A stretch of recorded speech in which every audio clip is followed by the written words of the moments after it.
It's an emotional night in Buffalo as loved ones gather to remember a teenager killed in a crash. News 4's Rachel Kingston is live with that story. Rachel? Angela Keim was just 14 years old. During her relatively short time on Earth, friends and family say she touched a lot of souls, and many of them were present at tonight's vigil. As night fell and the stars emerged, candlelight dotted the rose garden of Delaware Park below. Dozens stood in silence, their heads bowed, to remember 14-year-old Angela Keim. We light these candles of prayer and dedicate it for Angela and her family's needs.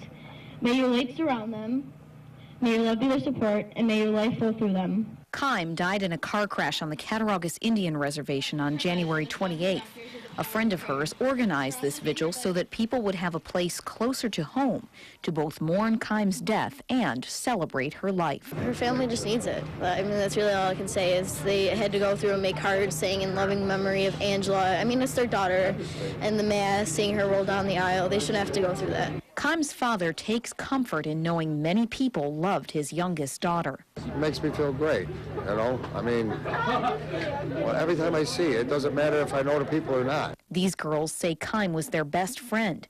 They did almost everything together. If you could tell her one thing and she could hear it now, what would you want to tell her?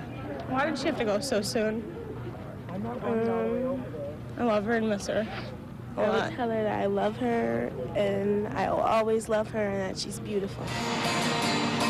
When Keim was 4 years old, her father wrote a poem for her called Daddy Loves You. It's almost as if he was foreshadowing the future when he penned the last two lines.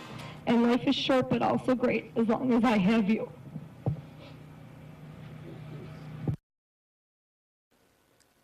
Keim's loved ones also held a moment of silence tonight for Elizabeth Lizzie Suchek.